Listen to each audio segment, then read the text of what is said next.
प्रिय माने आपण माने केमिति अछंदी आपण माने कौन मन करुछंदी मु किपरि यात्रा करूछि मु सर्वदा कार जोगे ही यात्रा करे। यूरोप रे ऑस्ट्रिया नामक एक देश अछि जहाँ जर्मनी रे ठीक दक्षिण भाग अवस्थित। यह ऑस्ट्रिया रो अल्प्स माउंटेन रो अंश अटे। अल्प्स माउंटेन रेंज अनेक स्थान पर्यंत व्यापी अछि।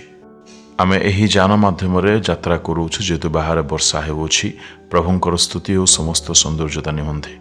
वास्तव में प्रभु सृष्टि केते सुंदर अटे। अच्छा आज ईश्वर वाक्य कौन अच्छी आपण मैंने ताहा जानिबा पई इच्छा करुछंदी। यात्रा 34 10 पदरे लेखा जाए, कारण तुम्ह निकटरे जहा करिबा ताहा भयंकर। प्रभु आम मानकु एही स्थान रे एहीपरि कहउछंदी, हे मोहर पुओ एवं हे मोहर झियो आम्भे निश्चय तुम्ह संगरे रहिबा। एथिबें कौनसी विषय को तुम्हें भय कर नहीं, आमे निश्चय अद्भुत कार्य तुम्ह जीवन रे करिबा। कारण आमर समस्त कार्य जहाँ आमे माने करिबा ताहा अति आश्चर्य अटे, पुणी ताहा तुम दृष्टि रे भयंकर अटे।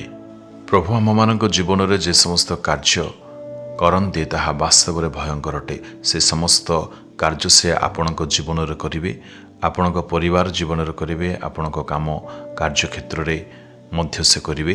आ ए समस्त कार्य अन्य मानक दृष्टि रे अति भयंकर हबो। तेणु प्रभु लोक माने कौन से विषय पे केबे मध्य आपण निराश हुंतु नाही। किछ लोक माने नालुआ बाड़ी रे होथिबा कार्य को पुणी सेवा को देखि बहुत भयभीत पुणे आश्चर्यान्वित हेउछंदी। तो दुर्पर प्रभु प्रिय लोक माने मो आपण मानकु एहा कहि आश्वासन पुणे सांत्वना देवा पई इच्छा करूछि जे आपण मानक जीवन जदि ईश्वर प्रिय पात्र कारण हो पार, ईश्वर संतोषर कारण हो पार, तेबे निश्चय परमेश्वर अद्भुत कार्य को आपण जीवन में देखिए। पुणी यह देखि अनेके चकित हेबे।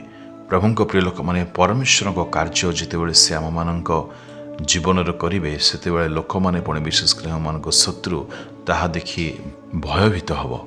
एणु आम्भे माने सर्वदा परमेश्वर को आम मान जीवन में कार्य करने निमंते सुजोग को देउथिबा आवश्यक अटे। जेतु परमेश्वर ही अटंती जे आम मान जीवन में अद्भुत कार्य पुणी लोक मान चकित करने परि कार्य को करिथांती, ताहांको बिना आम मानकर कौनसी गति नाही। एथिमे तांको ठारे माने संपूर्ण आउजी पड़िबा। तेबे आसंतो माने अपना जीवन समर्पण करिबा, कहिबा प्रिय पिता प्रभु तुमे आम मानक जीवन में अद्भुत कार्य कर, जहिरे आम मानक शत्रु चकित हब, पुणी लोक माने तुम मानकर सत्यता को जानिबे, तुमको स्वीकार करिवे। तुमे प्रार्थना शुणिअछु, धन्यवाद दे यीशु को नाम रे मागुछु। आमेन आमेन।